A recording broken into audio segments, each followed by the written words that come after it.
from the National News Studio, Sri Lanka.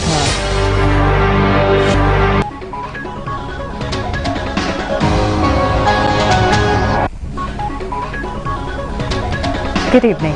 Welcome to the National News broadcast coming to you live from the National News Studios here at Rupavahini. I'm Kasani Balachandra Adhikari.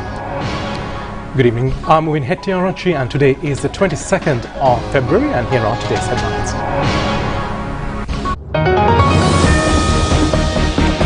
Vocational education aligning with the demands of the modern world.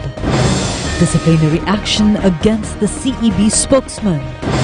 Doctors warn against the extreme heat. Cervical cancer to be eradicated by 2030 in Sri Lanka.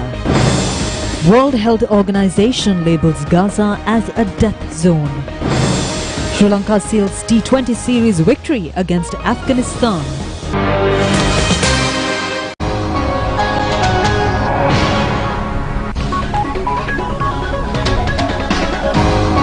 Now on to those and more stories in detail. On today's top story, President Ranil Wickremesinghe emphasized the restructuring of vocational education to align with the demands of the modern world, ensuring that the youth are equipped to excel in the competitive global job market. He conveyed these initiatives during his observation tour at the Ratmalana Lalit Athulat Mudali Vocational Training Centre this morning. Established in honour of late Minister Lalit Athulat Mudali, the institution presently under the National Youth Service Council offers a spectrum of vocational technology courses including motor mechanics, information technology and other contemporary programs essential for the evolving job market. During his visit, the President toured the classrooms engaging with students to inquire about their education and well-being. He also participated in a brief discussion with the students addressing their queries.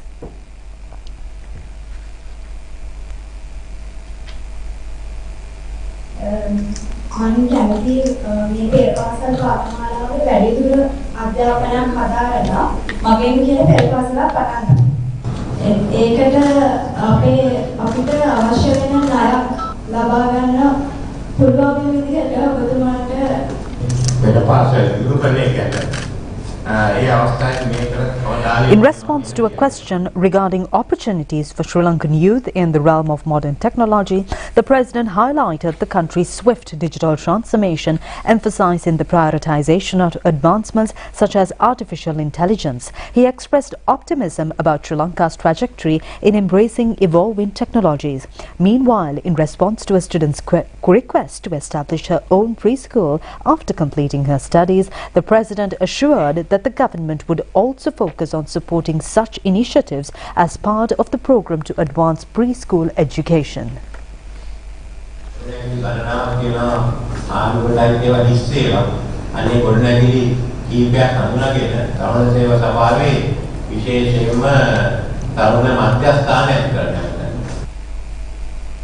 The motion of condolence for the late State Minister Sanath Nishanth was presented to the Parliament today. Meanwhile, Prime Minister Dinesh Gunawardena, making a remark in the Parliament, said that disciplinary action will be taken against the spokesman of the Ceylon Electricity Board over his statement. Opposition leader Sajith Premadasa said a father had died from electrocution while attempting to fix a line to his house from the neighbour with the permission. He added that the electricity supply had been interrupted due to the father's health as he could not afford to settle the bill and his children needed electricity for their education. Relating this story, he questioned the CEB spokesman's statement which claimed that the electricity is not needed for education.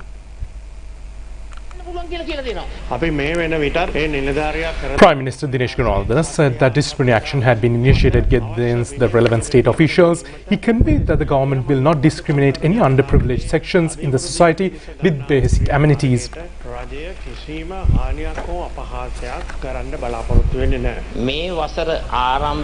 Opposition leader Sajith Premadasa said that the parliamentary privileges of any party leader have been violated or infringed many times.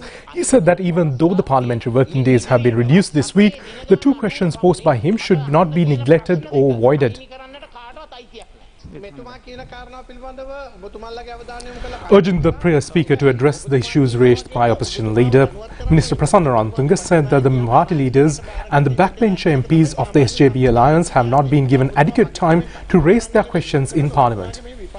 නායකයෝ නම් කියනවා ඔබතුමා විතරයි ප්‍රශ්න අහන්නේ අපිට ඉඩ දෙන්නේ නැහැ කියලා. පසුපෙළ മന്ത്രിවරු කියනවා හැමදාම වෙලාවනාස්ති කරනවා මේකට ඉඩ දෙන්න එපා කියලා. ඔබතුමා දන්නවා ඔබතුමාගේ විපක්ෂ සංවිධායකතුමාගෙන් අහන්න බොරුද කියලා. ආණ්ඩුව ඔබතුමා හිතනවා නම් අපි ඔබතුමා කතා කරන තරමට අපි කැමතියි. බොරු කියන්න ඕනේ. ඒක වාසියෙන් අපිට. සරත් නිශාන්ත මැතිතුමා හා Raising the motion of condolence on the late State Minister Sanath Nishantha, Prime Minister Dinesh Gunawardena said that properties of the late State Minister and his wife were destroyed by mobs and politically motivated individuals.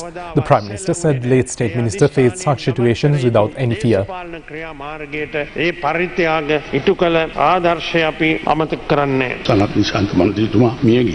Former President Mahinda Rajapaksa said that several politically motivated groups on social media attempted to defame the late State Minister Sanath Nishantha through various mudslinging campaigns. However, he said that scores of people gathered around Chilla for the funeral of the late State Minister to pay their last respects. නිශාන්තගේ නිවසත් මුළුමනින්ම ගිනිගෙන වුණා. අන්තිමට සනත්ගේ දේහ තියන්නවත් තරම් හරියට තිබුණේ නැහැ. අපි අහලා තියෙනවා Parliamentarian Ranjit Madhuma Bandara said that there are no friends or enemies in politics. He said that political party demise of an honourable parliamentarian is not a matter to celebrate or defame his character. Specialist Dr. Deepal Pereira emphasizes the need for consumption of water and organic liquid food considering the prevailing extreme heat condition. He pointed out that failing to consume adequate levels of liquids could lead to heat strokes. The country is experiencing an extreme heat condition which peaks during the afternoon hours. Therefore, specialist Dr. Deepal Pereira said that many, including children, are faced with various severe difficulties. Complications could also occur due to the insufficient consumption of water and minerals. Specialist Dr. Deepal Pereira said that with the extreme heat condition, people could experience dehydration, which leads to fatigue, loss of appetite and sleepiness. He also said that the extreme heat could cause heat strokes as well. Therefore, he urged those who engaged in outside activities to consume adequate levels of water and organic liquid foods to avoid severe dehydration. Physicians say that the program to eradicate cervical cancer from the country by 2030 are currently underway. These remarks were shared during a program held in Colombo yesterday to brief on the progress of the pilot project to eradicate cervical cancer. Director of the Maternal and Children Health and Community Health Advisor Chitramali De Silva said that illness can be prevented from pre-detection in its earliest stage. Cervical cancer can be detected through a Pap test.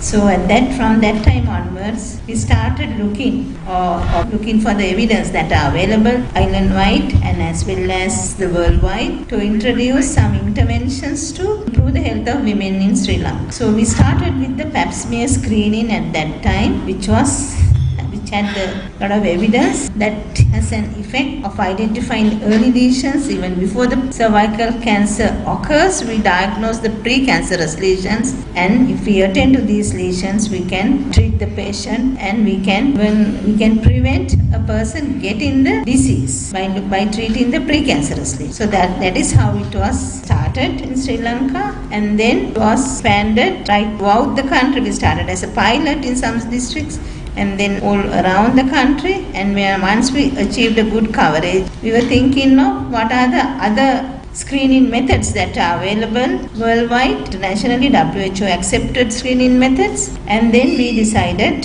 to go for even newer methods that are coming up with good evidence. That is how the HPV DNA testing was started after implementing a pilot project in Sri Lanka in the district of Kalutara. We are now expanding the services depending on the financial situation of the country.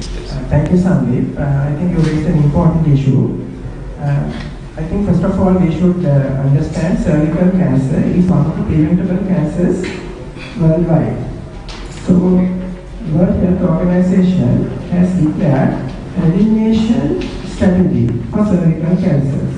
and to reach interim targets of elimination of cervical cancers by 2030. So in order to reach interim targets of elimination, not to eliminate, but to reach interim targets of elimination, but because it takes 70 years or so to eliminate cervical cancers from the world, to which we are committed. To reach interim targets, we have 3 pillars.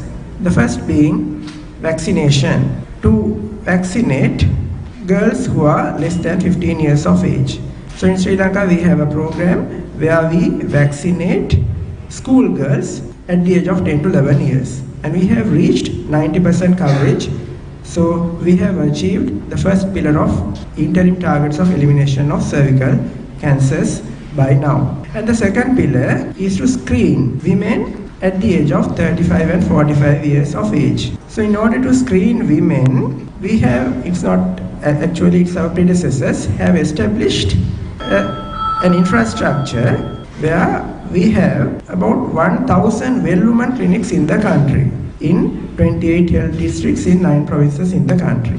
So all these clinics are manned by medical officers, who are also called medical officers of health in public health units in the country. So in well-woman clinics, we screen women for cervical cancers using pap smears. So from 2020 onwards, we introduced, in addition to pap smear, HPV DNA as a primary screening test. The third pillar, now let me talk a little more about the second pillar. We have reached we have exceeded 60% coverage for the 35 age cohort. So which means we have screened about 100,000 women who are 35 years of age annually. And 45 age cohort, the screening coverage has reached or exceeded 40%. So it's a huge achievement for the country. In the meantime, a ceremony was organized at the Japanese ambassador's residence in Sri Lanka yesterday to commemorate the birth anniversary of the Japanese emperor. The chief guest of this event was Minister Vijayadasa Rajapaksa. The birth anniversary of the Japanese emperor is a national holiday in Japan. Accordingly, a commemoration ceremony was organized at the Japanese ambassador's residence in Sri Lanka to celebrate the present emperor Naruhito. Ambassador Misakoshi Hideaki extended his gratitude for the guests who were gathered at his residence to celebrate the emperor's birth anniversary. Former presidents Mahinda Rajapaksa and Gotabaya Rajapaksa and opposition leader Sajith Premadasa were present on this occasion.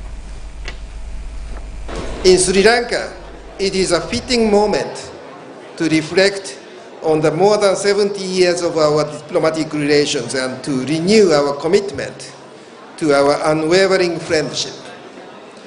In doing so, I would especially thank Honorable Minister Vijayadasa Rajapaksa for gracing this occasion with your presence as a chief guest.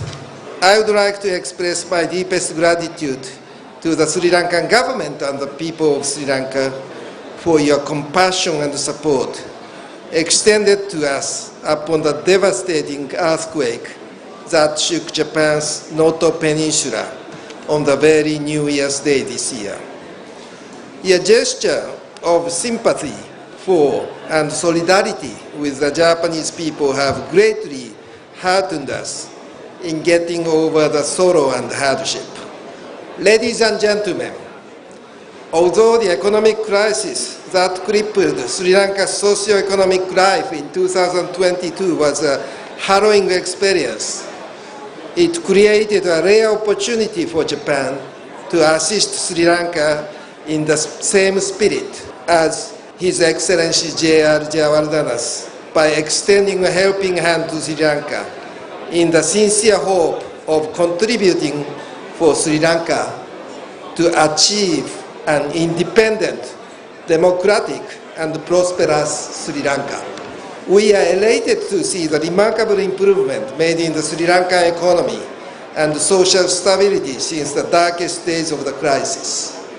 We spare no praise to the government of Sri Lanka and the Sri Lankan people for their courage and determination in the face of daunting challenges. These positive steps corroborated the encouraging figures in GDP, inflation rate, and the number of tourists, for instance. The rapid economic recovery in such a short period of time and the intensity of international collaboration are truly noteworthy. In the entire recovery process up to today, the leadership of the President Wickramasinghe, determined commitment of the Sri Lankan government, and commendable perseverance of the general public have all been a source of great encouragement and respect. I recall the audience President Ranil Wickramasinghe had with His Majesty in September 2022 in Tokyo, and the visits by members of Imperial family to Sri Lanka. I avail myself of this opportunity to convey the Emperor and members of the Imperial family on this most auspicious occasion. Meantime, Minister Bandhu Nugroho says that the Ministry of Mass Media are conducting workshops for journalists in various parts of the country. He made these remarks in the Parliament today. Minister Bandhu Nugroho said that the Ministry of Mass Media, along with the support of the United Nations Development Programme, are conducting workshops for the journalists at the present. Accordingly, around 373 journalists covering Western, Northwestern, Southern, Sabaragamuwa, Central, Uber, North and Eastern Province have participated in these workshops. මේ සඳහා සහභාගී වෙලා තියෙනවා 373 දෙනෙක් මාධ්‍යවේදී. මේ සඳහා විද්වත් කමිටුවේ තනි පුද්ගලයෙක් නෙමෙයි විශාල පිරිසක් සේවය කරලා තියෙනවා. බන්දුරුගුරුවතර මෙතුමා විවිධ Parliamentarian Rakshman Kiriyalla said that those who participated in these workshops comprised of state media personnel and not private media. Minister Bandhu Nugroho said that he announced the list of resource persons and not the list of participants. He said that the UNDP unit head selected the resource persons. Parliamentarian V. Radhakrishnan alleged that the Tamil medium workshops are yet to be conducted for journalists. Minister Bandhu Nugroho said that he will look into the issue at the earliest. Now let's take a look at several local news items in brief. Prime Minister Dinesh Gunawardena has instructed to convert the Agalavata National Languages Institute as Translators Training Centre. The objective is to resolve the translator shortage in the country at present. The Prime Minister made these remarks while taking part in the progress review meeting of the National Languages Division of the Ministry of Public Administration. An MOU on agricultural technological exchange between Sri Lanka and Vietnam was signed yesterday. It was held with the participation of Minister Mahinda Amravira and Vietnam's Agricultural and Rural Development Minister Minh Hong Lee. The MOU was signed in parallel to the 37th UN FAO Asia Pacific Regional Summit. A consignment of 7.5 million rupees worth excise books was distributed amongst children of Damadaniya Cooperative Society members. The event was held with the participation of State Minister Shanta Bandara and Northwestern Provincial Governor Lakshman Yapapewardena. The ceremony to enroll students for Grade 1 in Sabaragamuwa Provincial Schools was held today with the participation of Governor Navin Dissanayake. The event was held at the Dudavatta Primary School in Kegor. School equipment was also distributed during this event. The second phase of the two-storied building constructed at a cost of 6 million rupees was vested with the studentship during this event. The ceremony to enroll students to Grade 1 of Samudra Devi Girls School in Nukegura was held today. It was organized under the instructions of school principal Surekha Sirivardhana.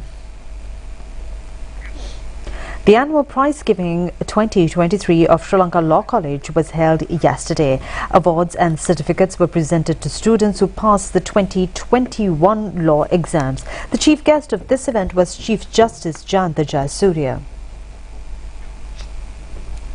A ceremony to commemorate veteran lyricist and film writer Somapala Leelananda was held at the Colombo Sinhala Cultural Centre yesterday. The chief guest of this event was State Minister Geeta Kumarasinghe.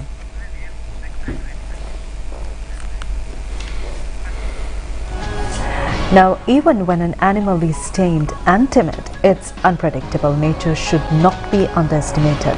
And as such, one should exercise utmost caution when interacting with animals. This is one of those incidents reported from Polonnaru. There are many national parks in Polonnaruwa district. Wild elephants can be seen along 18-kilometer long Colombo-Batticaloa main road laid in the middle of the Minneria National Park. Many tourist guides tend to park their vehicles filled with tourists along these roads to feed these wild elephants. These giants also frequent along the roads waiting for food given out through these vehicles. Other vehicles have also a tendency to feed these elephants in a dangerous manner without any caution. This has resulted in vehicle congestion around the road. Reports have indicated that public commuting in those roads are inflicted with extreme fear due to the disturbing behavior of wild elephants.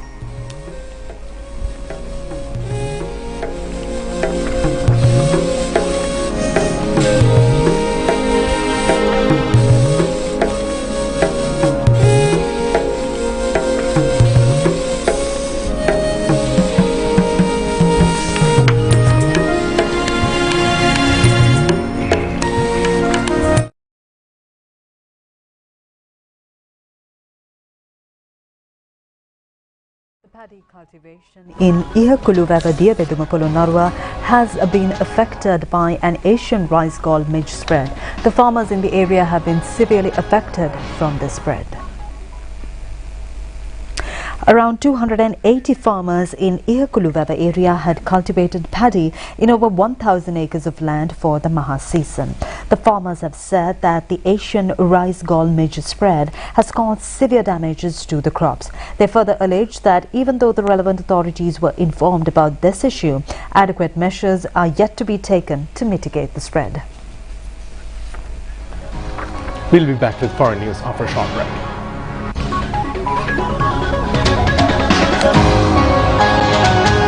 Dengue रोग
Interruptions to US mobile services have been reported across the United States on Thursday morning. A website which tracks outrages showed that thousands of reports made by users of multiple networks in the United States Tens of thousands of reports have been sent for AT&T with hotspots in south, east.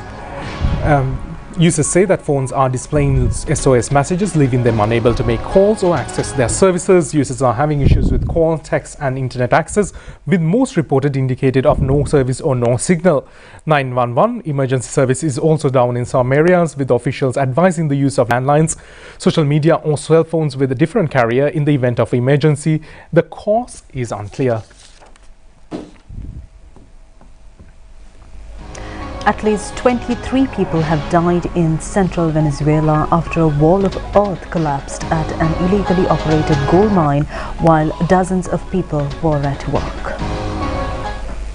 Local officials told that about 23 bodies had been recovered from the open-pit mine known as Bulla Loca in the jungles of the state of Bolivar. Some 200 people were thought to have been working in the mine, which is a 7-hour boat ride from the nearest town, La Paragua. The Bolivar State's Secretary of Citizen Security said the injured were being transported to a hospital in the regional capital, Ciudad Bolivar, 4 hours from La Paragua, which lies 750 kilometers southeast of the capital, Caracas. Terima kasih, Pantamai.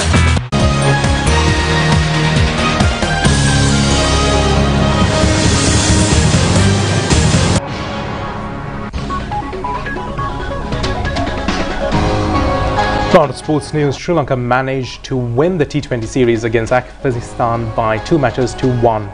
Afghanistan was able to clinch the victory in the third T20 match. The match was played at the Rangiranambulla International Cricket Stadium.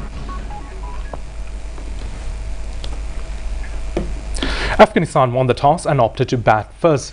Hashmatullah Zazazi and Rasmun Gubraz set up the partnership of 88 runs for the first wicket.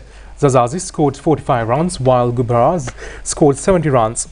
Afghanistan's final score of 209 runs for the loss of 5 wickets in their innings. 7:50 in T20 international cricket. Taken and cover. That's a hard catch. That's out first ball. The Yorker. Lots of swing. Chasing the target of 210 runs, Sri Lankan innings was opened by Kusal Mendis and Pathum Nissanka. Pathum Nissanka scored 60 runs, but was retired hurt. Kamida Mendis scored his maiden T20 half-century during the match with an unbeaten 65 runs. In the nail-biting match, officiating umpires failed to indicate the possible no-ball in the final over, which was heavily criticised by the cricket commentators. Subsequently, Sri Lanka only managed to gather 206 runs for the loss of 6 wickets, giving a 3-run victory to Afghanistan. Rasmullah Gubraz was named as the player of the match and Vanidhu Hasaranga was named as the player of the series. They look at the square leg umpire. There's nothing coming from there. Yeah, he came down a little bit. Ooh, that is way above. Last ball. He gets it this time. It'll be safe. Full win. They win by 3 runs.